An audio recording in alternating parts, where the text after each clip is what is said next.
200 साल पुरानी अमेरिका की डॉक्ट्रीन मॉनरो डॉक्ट्रीन को एक्टिवेट किया गया है हाल ही में डोनाल्ड ट्रंप के द्वारा, जिसको हम डोनाल्ड ट्रंप की कॉरलरी भी कहते हैं। आखिर में ये 200 साल पुरानी डॉक्ट्रीन को एक्टिवेट क्यों किया गया है, ये हम सब जानते हैं कि अमेरिका ने वेनेजुएला पे युद्ध ऐलान कर दिया है। निकोलस मदुरो अभी अमेरिका में है, उनको गिरफ्तार कर लिया गया है। उनको और उनकी पत्नी को उठाया गया था वेनेजुएला की राजधानी कैराकास से। और जो भी घटनाएं पिछले 3-4 दिन में हो रही हैं, वो सब हम ट्रैक कर रहे हैं सोशल मीडिया पे, न्यूज़पेपर पे, यूट्यूब पे। आपने कई सारे वीडियोस भी देखे होंगे, लेकिन आज के ये वीडियो में मैं आपके साथ मॉनरो डॉक्ट्रीन के बारे में बात करूंगा, नंबर 1। नंबर टू हम बात करेंगे कि इंडिया का क्या स्टैंड है और इंडिया का क्या स्टैंड होना चाहिए आने वाले समय में, कंसिडरिंग जो लैटिन अमेरिका में हो रहा है। Let me also tell you, India के लिए लैटिन अमेरिका इतना ज्यादा हाई प्रायोरिटी पे नहीं था। हमने पिछले 30 सालों में यह देखा कि अफ्रीका, लैटिन अमेरिका, जो कि अगेन ग्लोबल साउथ का ही हिस्सा है, वो इतने हाई रेडार पे, इतनी हाई प्रायोरिटी पे इंडिया की फॉरेन पॉलिसी के लिए नहीं आ रहे थे। तो ये दोनों बातों को इस वीडियो में समझेंगे। मैं हूं आपका अपना चाहिता कुबेर सर, और बात करते हैं मॉनरो डॉक्ट्रीन के बारे, जिसको अब डोनाल्ड ट्रंप डॉन रो डॉक्ट्रीन भी कह रहे हैं। मैं बात कर रहा हूं जेम्स मॉनरो के बारे।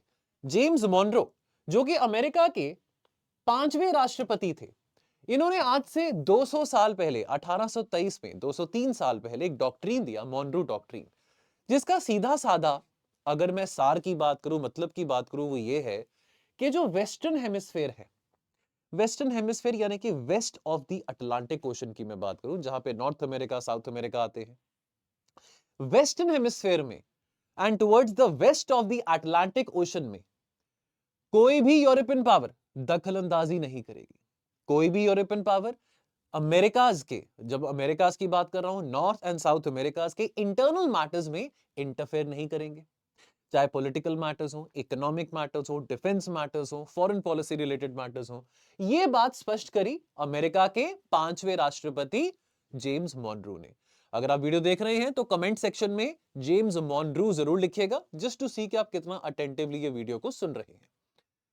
नाउ अब पिछले शुक्रवार नया साल चढ़ता है, और नए साल चढ़ते ही अमेरिका के डोनाल्ड ट्रंप ने कहा कि जी हम तो वही करेंगे जो हम चाहते हैं।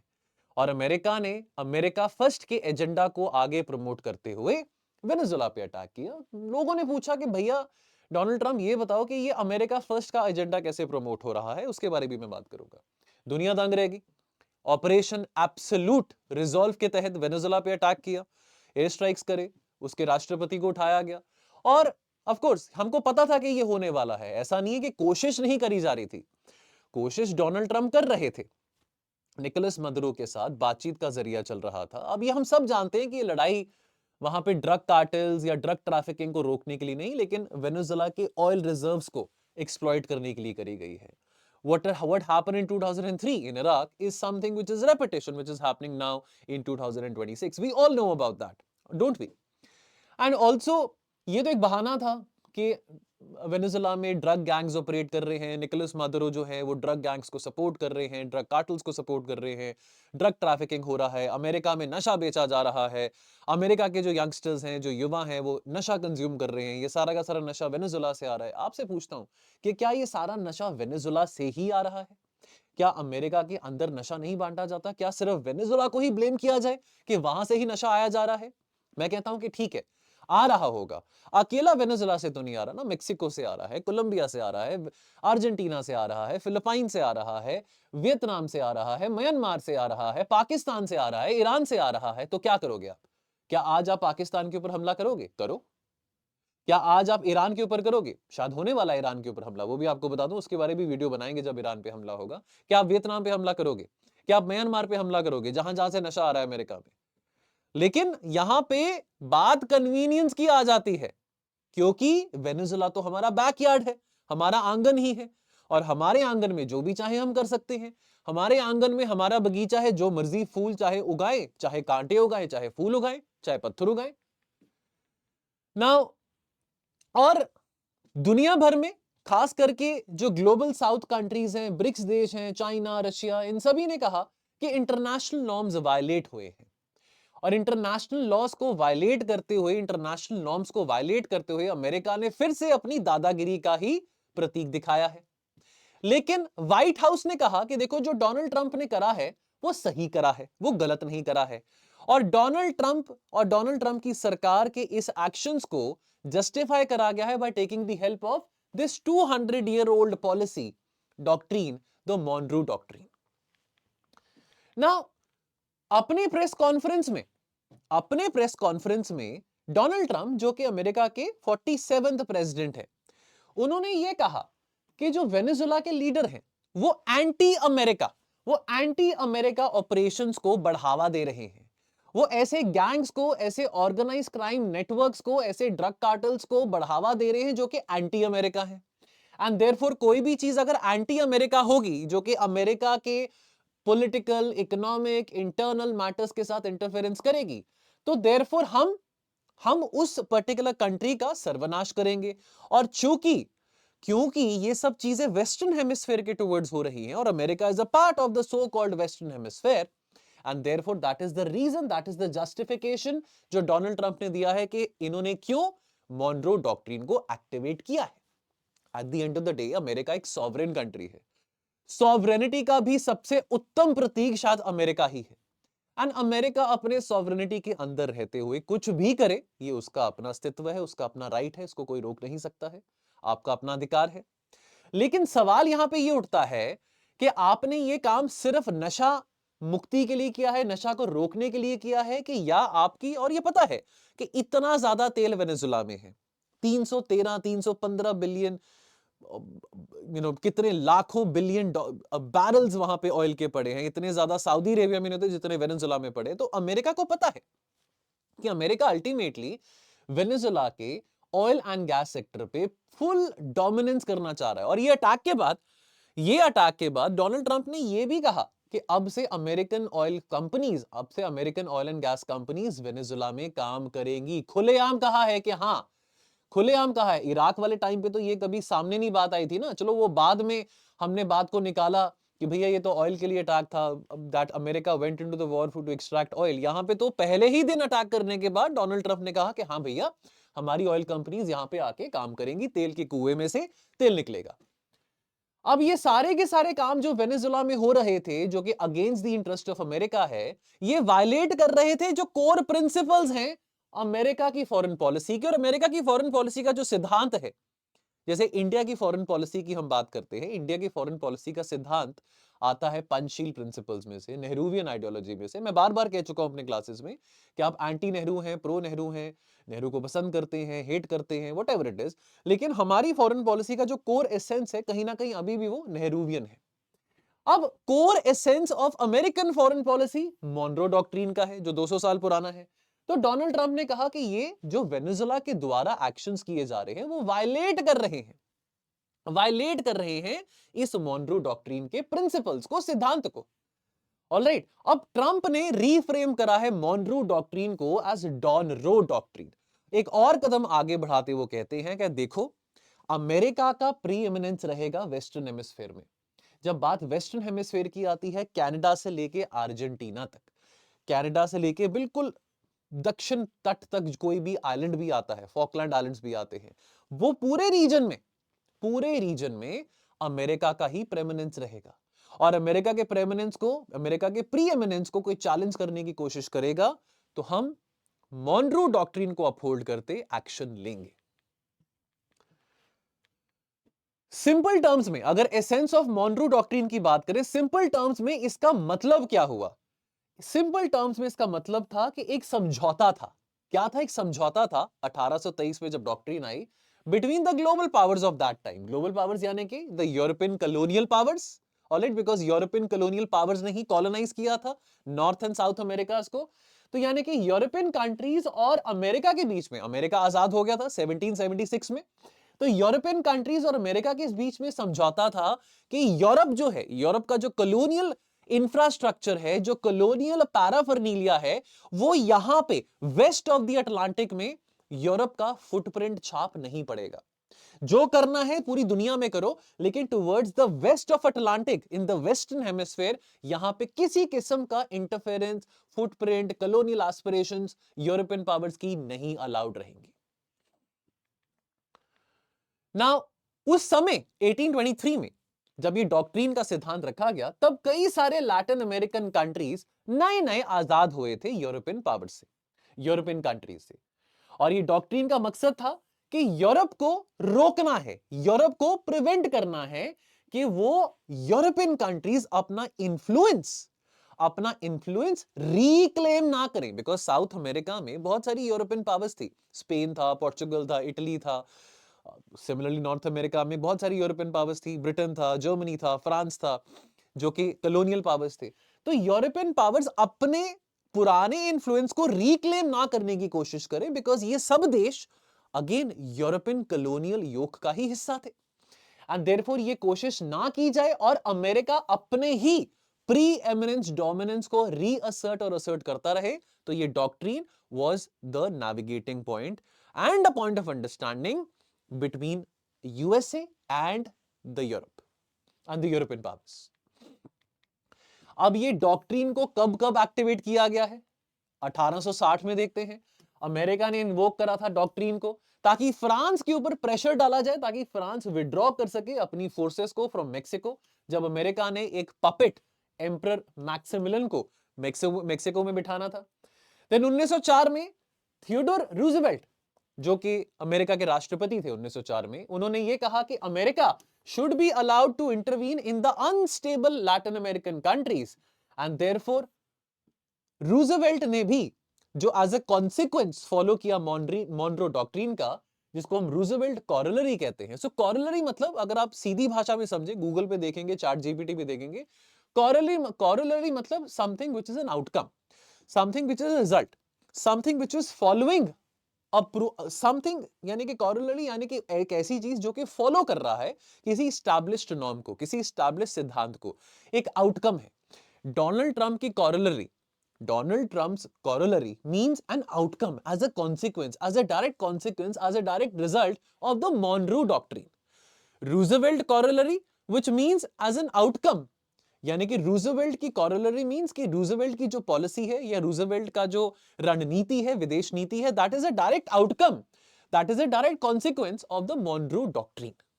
ठीक है, तो रूजवेल्ट ने भी उस वक्त 1904 में 20th सेंचुरी में, चाहे पैनामा कनाल जोन का इशू था, चाहे कोलंबिया में था, चाहे लाइक मेक्सिको में था, पैनामा का सक्सेशन था फ्रॉम कोलंबिया, इन सभी सिचुएशंस में, तब रूजवेल्ट ने भी मॉनरो डॉक्ट्रीन को ही एक्टिवेट किया। देन कोल्ड वॉर की बात करें तो कोल्ड वॉर में रोनाल्ड रेगन ने 1970s 80s का जो टाइम पीरियड था, उस टाइम पीरियड में भी रोनाल्ड रेगन ने जो war against drugs south America में रन करी, कि आपने देखा ही है पाब्लो एस्कोबार, नार्कोस एस्कोबार आपने देखा होगा, नार्कोस कोलंबिया आपने नेटफ्लिक्स पे जरूर देखा होगा। मैंने 10 साल पहले देखा था, तो आई एम श्योर ये काफी पॉपुलर वेब सीरीज है, नहीं देखा तो प्लीज देखिए। तो रोनाल्ड रेगन की भी जो रणनीति और विदेश नीति थी, या अगर हम बात करें 1960s में क्यूबन मिसाइल क्राइसिस की, जब जॉन केनेडी वहां के अमेरिका के राष्ट्रपति थे, तो इन सभी वाक्यों में कोल्ड वॉर के जमाने में भी, कोल्ड वॉर के एरा में भी मॉनरो डॉक्ट्रीन को इन्वोक रिपीटेडली किया गया था as a defence against the spread of communism. और 2026 में अब हमने देख ही लिया है कि मॉनरो डॉक्ट्रीन को इन्वोक करा गया है to ouster the Venezuelan leader Nicolas Maduro. The White House has gone a step further and has said that this is the time of framing this current policy as Trump's corollary to the Monroe Doctrine. And therefore, as per the Donald Trump's administration का national security strategy, ये approach का मकसद क्या है? Again, to reassert American influence in the Western Hemisphere, and also ये तो बहाना है कि ड्रग ट्रैफिकिंग को बैटल करना है, एंटी यूएस पावर्स जो कि ऑपरेट कर रही हैं साउथ अमेरिका में, उनको काउंटर करना है। तो एंटी यूएस पावर्स यहां पे किसको इशारा किया जा रहा है? तो वेनेजुएला का एक बहुत फंक्शनल रिलेशन है ईरान के साथ, क्यूबा के साथ, रशिया के साथ, चाइना के साथ, और ये चारों कंट्रीज एंटी अमेरिका मानी जाती है। सो देयरफॉर अमेरिका इस कदम से यह भी कोशिश कर रहा है कि कैसे वो इस पर्टिकुलर एक्ट से, इस पर्टिकुलर आउटकम से वो इंटरफेरेंस जो है पर्टिकुलरली चाइना की, बिकॉज चाइना की इंटरफेरेंस लैटिन अमेरिका में, वेनेजुएला में बहुत ज्यादा है। Economic interference, economic impact China का बहुत ज्यादा है। एंड देयरफॉर ये कोशिश अमेरिका की है to keep China, Russia, Iran, Cuba at bay, at a distance. Alright, now जब ट्रंप को ये क्वेश्चन किया गया एक रिपोर्टर के द्वारा कि देखो आप तो अमेरिका फर्स्ट के एजेंडा के साथ आए थे, आप तो कह रहे थे कि अमेरिका में हम अमेरिका फर्स्ट को प्रमोट करेंगे, प्रोटेक्शनिज्म को फॉलो करेंगे, इमिग्रेंट्स को बाहर निकालेंगे, अमेरिका की इकोनॉमी को फिर से पटरी पे लेके आएंगे, लेकिन आप तो यहाँ पे कुछ और ही काम में लग गए, कभी ईरान के ऊपर हमला, कभी वेनेजुएला के ऊपर हमला। तो डोनाल्ड ट्रंप ने कहा कि हाँ, ये अमेरिका फर्स्ट ही तो है, क्योंकि अगर मेरे देश में यानी कि अमेरिका में अगर लोग ड्रग्स कंज्यूम कर रहे हैं, ड्रग कार्टल्स चल रहे हैं, क्राइम बढ़ रहा है, तो वो अमेरिका फर्स्ट के एजेंडा को या अमेरिका को सक्षम बनाने की एजेंडा को तो रोक रहा है। सो देयरफॉर डोनाल्ड ट्रंप ने ये कहा, डिफेंड करा कि नहीं, ये तो अमेरिका फर्स्ट के एजेंडा को ही प्रमोट करने के लिए हमने ये कदम उठाया है, क्योंकि ये particular act of putting Nicolas Maduro behind the bars, of attacking Venezuela is all aimed at strengthening America itself. ना अब यहां पे एक और आपके साथ में बात इस वीडियो में करना चाहता हूं। ये तो एक पहलू था मॉनरो डॉक्ट्रिन का। दूसरा पहलू है जो कि एक बड़ा अच्छा आर्टिकल सी राजा मोहन का अभी जो न्यूज़पेपर में आया था, इंडियन एक्सप्रेस में, जस्ट अभी मैं ये वीडियो आज ट्यूसडे को बना रहा हूं, मंडे को राजा मोहन जी का आर्टिकल आया था। और बिलवड सी राजा मोहन, जिनको हम कई बार रेफर करते हैं, खास करके यूपीएससी एस्पिरेंट्स की जो कम्युनिटी है उनको कई बार रेफर करती है पेचीदा मुद्दों को समझने के लिए, और काफी अच्छे तरीके से वो इश्यूज को डीक्लटर करते हैं। और यहां पे ये बात करते हैं रिस्ट्रेंट फॉर इंडिया। इंडिया का अप्रोच क्या रहा है, इंडिया ने रिस्ट्रेंड क्यों किया है, और डोनाल्ड और सी राजा मोहन ये कह रहे हैं कि इंडिया कब तक एक रिस्पॉन्सिव फॉरेन पॉलिसी फॉलो करता रहेगा, एक रिएक्टिव फॉरेन पॉलिसी या एक रिएक्टिव स्टांस इंडिया क्यों नहीं दे रहा है। इस बात को समझते हैं। देखो इंडिया ने, अब राजा मोहन कहते हैं कि इंडिया के लिए एक बहुत अच्छा मौका है, एक बहुत अच्छा मौका है कि इतने समय से आपने लैटिन अमेरिका को इतना प्रायोरिटी नहीं दिया था, आपका निग्लेक्ट था, आप इतना ज्यादा वहां पे नहीं एम्फेसिस दे रहे थे, तो एक बड़ा अच्छा मौका है, ऐसा सी राजा मोहन कह रहे हैं, कि आप फिर से अपना फोकस लैटिन अमेरिका के टुवर्ड्स लेके आ सकते हैं।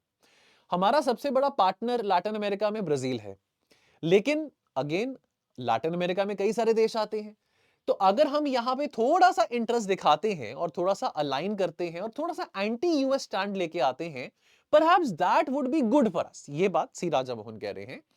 हमारा जो ऑफिशियल रिएक्शन रहा है, अगेन हमने बहुत कॉशियस अप्रोच फॉलो करी है। अब अगेन यहां पे सी राजा मोहन कह रहे हैं कि चाहे वो यूक्रेन युद्ध था, चाहे वो इजराइल गाजा की लड़ाई हो, चाहे वो अमेरिका और इजराइल का हमला ईरान पे हो, इंडिया हमेशा कॉशियसली क्यों एक्ट करता आया है। मेरा पर्सनल ओपिनियन ये है कि देखो, it is better to be cautious and responsive rather than being reactive. लेकिन कभी कभी सिचुएशंस आपसे डिमांड करती हैं कि आपको रिएक्टिव होना पड़ता है। At the end of the day एक बात को हम समझते हैं कि फॉरेन पॉलिसी 2400 घंटे काम कर रही है। चाहे आप सो रहे हैं, खा रहे हैं, कुछ भी कर रहे हैं, फॉरेन पॉलिसी 2400 घंटे काम कर रही है। और फॉरेन पॉलिसी में कई बारी इन एक्शन को भी बहुत बड़ा एक्शन माना जाता है। ये बात हमने देखी है, हम 2022 से देख रहे हैं यूक्रेन वॉर के टाइम से, कि हमारा जो स्टैंड रहा है बड़ा कॉशियस रहा है। कई सारे लोगों ने इसको क्रिटिसाइज भी किया है। मेरा ये मानना है, it is not bad to show restraint. However, ये सिचुएशन ये डिमांड कर रहा है कि हमारे लिए एक बहुत अपॉर्चुनिटी भी है। सी अंडरस्टैंड वन थिंग, एक अपॉर्चुनिटी कॉस्ट भी लाया करती है इस वक्त हमारे लिए vis a vis South America. So perhaps again we don't want to upset our friend जिसको हम अपना फ्रेंड मानते हैं, America, but at the same time एक अपॉर्चुनिटी कॉस्ट है हमारे लिए, जहां पे हम थोड़ा असर्टिव होके अपना स्टैंड दिखा सकते हैं। बिकॉज जो ब्रिक्स देश है, ब्रिक्स देशों ने इंडिया को छोड़ के बहुत कंडेम करा है।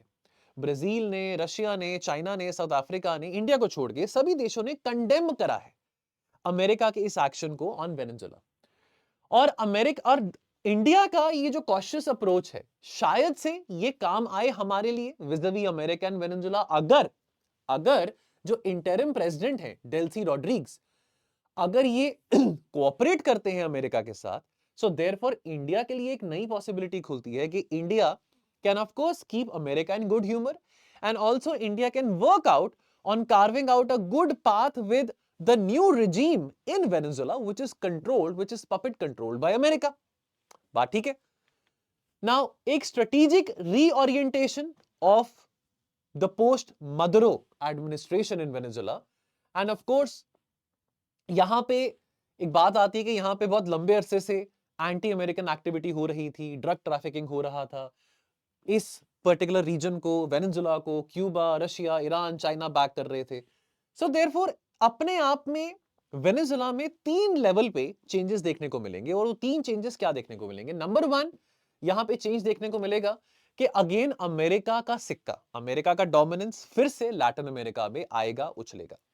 और जो लेफ्टिस्ट आइडियोलॉजीज लैटिन अमेरिका में काफी स्प्रेड हो रही थी, इनफैक्ट लूला द सिल्वा जो कि ब्राजील के प्रेसिडेंट हैं, वो भी लेफ्टिस्ट पार्टी से ही आते हैं। सो देयरफॉर लेफ्टिस्ट आइडियोलॉजी का डेसिमेशन होगा अमेरिका में। Now whether that is good और bad, that is something time will tell. Number 2, acceleration of the rightward political orientation. Again जो लेफ्ट विंग पॉपुलिज्म है और जो क्रिमिनल माफियाज ऑपरेट कर रहे थे under the garb of appealing to the masses, appeasing the masses, under the distorted ideology of the left, उन सब चीजों को भी काफी कंट्रोल किया जाएगा। नंबर 3, डायरेक्ट चैलेंज होगा to countries like Cuba, Iran, Russia and China, जिनकी एम्बिशन, स्पेसिफिकली चाइनीज एम्बिशंस, जो कि लैटिन अमेरिका में बढ़ रही थी। रेयर अर्थ मिनरल्स प्रोसेसिंग की हम बात करें तो चाइना काफी ज्यादा इन्वॉल्व है रेयर अर्थ मिनरल्स में, एक्सट्रैक्शन में। चाइना के पास वो टेक्नोलॉजीज हैं, वो फंड्स हैं, जिसके चलते चाइना बहुत सारा oil, rare earth minerals extract कर रहा है from countries like Argentina, Bolivia, Chile, Venezuela. तो चाइना की इन्वॉल्वमेंट को, और चाइना को, और इवन चाइना की इन्वॉल्वमेंट पैनामा में बहुत ज्यादा रही है। In fact that is one reason कि पैनामा कनाल भी न्यूज में रहा था 2025 में, कि पैनामा कनाल भी अमेरिका कह रहा था कि वो, डोनाल्ड ट्रंप ने कहा था कि पैनामा कनाल, बहुत बड़ी बेवकूफी करी है फॉर्मर यूएस प्रेसिडेंट ने, कि पैनामा कनाल को $1 के लिए पैनामा को सेल कर दिया था, जो कि कनाल के ऊपर राइट अमेरिका का होना चाहिए था, ऐसा डोनाल्ड ट्रंप ने कहा था। सो देयरफॉर डोनाल्ड ट्रंप ये देख रहे हैं कि चाहे पैनामा हो, चाहे ब्राजील हो, चाहे अर्जेंटीना हो, चाहे वो आपका वेनेजुला हो, वहां पे चाइना का इंटरफेरेंस बहुत बढ़ रहा है, चाइना का बहुत ज्यादा इकोनॉमिक इन्वॉल्वमेंट बढ़ रहा है। तो कहीं ना कहीं अमेरिका अब इस चीज को भी चैलेंज करने की कोशिश करेगा with this invokement of the Monroe doctrine. So therefore India इस सब चीजों को ट्रैक कर रहा है, इन सभी पॉइंट्स को इंडिया ट्रैक कर रहा है। आज इंडिया आज इंडिया को लोग लेक्चर दे रहे हैं, भाषण दे रहे हैं, जब बात आती है कि आप मोरालिटी के तौर पे, नैतिकता के तौर पे, पता नैतिकता के तौर पे इंडिया को यह भाषण दिया जाता था कि आप यूक्रेन को सपोर्ट क्यों नहीं कर रहे हो, रशिया को सपोर्ट क्यों कर रहे हो। आज नैतिकता का पाठ इंडिया को यह दिया जा रहा है कि भैया आप अमेरिका को कंडेम क्यों नहीं कर रहे हो, वेनेजुला को सपोर्ट करो। ये नैतिकता के चक्कर में अब इंडिया को यह समझना पड़ेगा कि देखो, अब जब इंडिया बात करता है कि इंटरनेशनल लॉ को अपहोल्ड करना है, इंटरनेशनल लॉ को वायलेट नहीं करना है, तो लेकिन जब इंटरनेशनल लॉ वायलेट हो ही रहा है तो इंडिया चुप क्यों बैठा है? इंडिया तो तब बोलता है जब चाइना कोई टेरिटोरियल एक्सपेंशन करता है, जब चाइना अरुणाचल में कुछ करे या गलवान में कुछ करे, तभी इंडिया कहता है कि इंटरनेशनल लॉ वायलेट हुआ है। लेकिन जब आसपास कहीं इंटरनेशनल लॉ वायलेट होता है तो इंडिया चुप क्यों हो जाता है? ऐसी बात जो क्रिटिक्स हैं इंडिया के वो कह रहे हैं। आपका क्या सुझाव है इसमें? आपका क्या राय है? मुझे कमेंट सेक्शन में बताइएगा अगर आप वीडियो देख रहे हैं। ऐसा क्यों है? ऐसा क्यों है कि इंडिया को क्रिटिसाइज किया जाता है कि भैया आप जब केवल चाइना आप पे हमला करे, जब चाइना का आपके साथ लड़ाई हो, चाहे वो लद्दाख में हो, चाहे वो अरुणाचल में हो, तो ही आप ढिंढोरा पीटते हैं कि इंटरनेशनल लॉ वायलेट हो रहा है। आगे पीछे तो आप इंटरनेशनल लॉ को अपहोल्ड करने की बातें करते हैं, लेकिन जब वेनेजुला में, ईरान में, गाजा में, कहीं पे भी, यूक्रेन में अगर कुछ लॉ वायलेट हो रहा है तो आप कुछ नहीं बोल रहे हैं। बात बिल्कुल सही है, ये बात राजा मोहन जी ने बहुत अच्छे तरीके से इस आर्टिकल में पेश करी है। नाउ अब बात यहां पे ये आती है, क्रिटिक्स ये कहते हैं कि हाँ, वेनेजुला इंडिया के स्ट्रेटेजिक इमेजिनेशन से बहुत दूर है। इतना दूर है वेनेजुला, साउथ अमेरिका में है, बहुत दूर है, ज्योग्राफिकल बहुत डिस्टेंस है। सो देयरफॉर क्यों ही प्रायोरिटी में होगा इंडिया के लिए? ये सरकास्टिकली बात क्रिटिक्स कह रहे हैं इंडिया को कि क्योंकि आपसे ज्योग्राफिकली बहुत डिस्टेंट है वेनेजुला, तो इस करके आपके स्ट्रेटेजिक इमेजिनेशन में और आपके फॉरेन पॉलिसी के प्रायोरिटी में वो नहीं आता है। ऑलराइट, नाउ रेजन देयत्र, यानी कि the reason for existence. Understand one thing, why is it कि इंडिया कॉशियस अप्रोच दिखा रहा है वेनेजुला में? बात को समझो। देखो, इंडिया के पास ज्यादा स्टेक्स नहीं है, ज्यादा क्या नहीं है, स्टेक्स नहीं है लैटिन अमेरिका के लिए। ब्राजील लार्जेस्ट कंट्री है लैटिन अमेरिका की, और ब्राजील खुद अपने आप बहुत डिवाइडेड है। ब्राजील के जो प्रेसिडेंट हैं वो तो कंडेम कर रहे हैं, लेकिन ब्राजील के जो ओपोनेंट्स हैं, जो ओपोनेंट पार्टी है, वो सपोर्ट कर रही है अमेरिका के एक्शंस को। ठीक है, खुद अपने आप में साउथ अमेरिका डिवाइडेड है between the left and the right. जब खुद साउथ अमेरिका में कोहेशन नहीं आ रहा, तो इंडिया अपने स्टेक्स को साउथ अमेरिका में कैसे हाई रखे? लीविंग अपार्ट ब्राजील, और तो किसी कंट्री ने सपोर्ट नहीं किया वेनेजुएला को। नाउ रशिया और चाइना, इन्होंने सपोर्ट करा है मदुरो रजीम को to challenge American dominance and also promote a post American global order. Now अब ये एक ऐसा गोल है जो कि इंडिया शेयर नहीं करता रशिया और चाइना के साथ। हमको कोई इस बात की दिलचस्पी नहीं है कि साउथ अमेरिका में चाइना की डोमिनेंस हो, इंडिया की डोमिनेंस हो, कि अमेरिका की डोमिनेंस हो। ये हमारा गोल नहीं है। क्यों? क्योंकि हम तो मल्टीपोलैरिटी की बात करते हैं। और हमारी प्रायोरिटीज क्या है? हमारी प्रायोरिटीज है कि हमको अपनी पार्टनरशिप अमेरिका के साथ भी बरकरार रखनी है, एट द सेम टाइम एक फंक्शनल रिलेशन हमको बनाए रखना है चाइना रशिया के साथ, जहां तक ब्रिक्स की बात आती है। लेकिन जब बात अमेरिकन प्रेमेसी की आती है, अमेरिकन हेजेमनी की आती है, तो हम ब्रिक्स को यूज करते हैं बहुत स्मार्टली कि मल्टीपोलैरिटी को प्रमोट करो, मल्टी वेक्टेड फॉरेन पॉलिसी फॉलो करो। तो कहीं ना कहीं दोगलापन दोगलापन इंडिया के स्टैंड में भी आ रहा है कि जब बात अमेरिकन हेजेमनी की हो तो ब्रिक्स को मोबिलाइज करो, तो एससीओ को मोबिलाइज करो। जब बात चाइना को काउंटर करने की हो तो रूल्स बेस्ड इंटरनेशनल ऑर्डर की बात करो क्वाड में जाके। और जब यहां पे बात आती है रशिया चाइना की कि हम अमेरिका को रोकना चाहते हैं लैटिन अमेरिका में, अरे नहीं नहीं भैया, हम यहां पे इस बहती गंगा में हाथ नहीं धोना चाहते। नाउ ये एक वेकअप कॉल है। सो अब वेनेजुएला को एक एक ऐसा टेरिटरी की तरह ट्रीट करना जो कि बहुत दूर है, बहुत डिस्टेंट है, ये गलती होगा। For a lot of decades Indian foreign policy had it's priorities, जो कि इंटेंस फोकस हमारी इमीडिएट नेबरहुड पे था, विज़-विज़ पाकिस्तान, चाइना, साउथ एशिया, हमारी इंटरनल कॉन्फ्लिक्ट्स पे था। एंड देयरफॉर हम इस पर्टिकुलर मुद्दे पे कभी आए नहीं कि हमको लैटिन अमेरिका को, अफ्रीका को प्रायोरिटी देनी है कि नहीं देनी है। हम सिर्फ एक हिस्टोरिकल लेंस के जरिए हम अफ्रीका और लैटिन अमेरिका के साथ अपने रिश्तों को देखते रहे। लेकिन अब 2026 आ गया है। अब वो 1960 नॉन अलाइंड मूवमेंट वाला जमाना नहीं है। बहुत टाइम निकल चुका है। You have to have a concrete stand vis a vis the global south. You can not just give lip service to become the voice of global south, can you? Latin America or Africa, they have remained very, very marginal to the Indian diplomatic efforts, notwithstanding the episodic engagement. कभी 5 साल में एक बार हाँ Africa को, African union को G20 में डाल दिया, उनको G21 में आ गए। Leaving apart that, lip service के अलावा हमने कुछ कंक्रीट इफेक्टिव डिप्लोमेसी नहीं दिखाई है लैटिन अमेरिका और अफ्रीका के साथ। अब यहां पे नंबर्स देखते हैं। लैटिन अमेरिका का कंबाइंड जीडीपी कितना है? 5.5 ट्रिलियन डॉलर्स। और पॉपुलेशन कितनी है पूरे लैटिन अमेरिका में? Around about 65 crore, which is still less than half of what is in India. Alright, and therefore कितना अंडर एक्सप्लोर्ड इकोनॉमिक एंगल है, कमर्शियल एंगल है विद इन लैटिन अमेरिका। हमारा annual bilateral trade पूरे south America के साथ कितना है? 45 billion dollars. और चाइना का कितना है? इससे 12 गुना ज्यादा, 500 बिलियन डॉलर से भी ज्यादा चाइना ट्रेड कर रहा है साउथ अमेरिका के साथ। तो वेर आर वी? हमारे स्टेक्स कम क्यों हैं? बिकॉज हम इतना एंगेज नहीं कर रहे हैं। सो ऑल द मोर ये एक वेकअप कॉल है हमारे लिए, that look, there is a huge untapped commercial potential with South America, and therefore it is the right time to optimise and seize that potential. अब जैसे America pressure करेगा Latin America को, Latin American states को, कि वो अपने dependence को rethink करें ऑन चाइना। अमेरिका प्रेशराइज करेगा कि आप Chinese capital, Chinese technologies, markets पे ज्यादा डिपेंडेंट ना हो। तो बहुत सारी जो कंट्रीज हैं लैटिन अमेरिका में, they will want to diversify, they would want to diversify rather than being dependent upon China. Alright, वो खड़ा है, चौकीदार डंडा लेके खड़ा है कि भैया मैं आ गया हूं, जागते रहो जागते रहो, सोओगे तो मैं मारूंगा, डंडा मारूंगा। और अगर आप चाइना के पास भागे तो मैं और डंडा मारूंगा आपको। तो वो जाग गए हैं। तो इंडिया के पास यहां पे बहुत ज्यादा बड़ा लेवरेज होगा, क्योंकि अभी भी इंडिया अमेरिका के बीच में एक फंक्शनल रिलेशन तो है, and therefore India can bank upon America's intervention in South America to have a functional and a good commercial relation with the Latin American countries. इसके बारे क्या विचार है आपका? मुझे कमेंट सेक्शन में बताइएगा। एंड देयरफॉर सिर्फ ब्रिक्स पार्टनर्स पे या ब्रिक्स के कंधों पे फायर करना, या ब्रिक्स देशों के कंधे यूज करके अपना स्टैंड जस्टिफाई करना, वो एक सही रणनीति नहीं है भारत के लिए। सो देयरफॉर इंडिया को कुछ सीरियस एफर्ट्स उठाने पड़ेंगे, और इस रीजन को, लैटिन अमेरिकन रीजन को समझना पड़ेगा, एंड देयरफॉर अपनी स्ट्रेटेजिक इमेजिनेशन का एक बहुत अहम हिस्सा बनाना पड़ेगा। लैटिन अमेरिका के पास let me leave you with these thoughts. Resources है, मिनरल्स है, ऑयल है, गैस है, लेबर है एंड पोटेंशियल है। So on that note I let you think about whatever I discussed.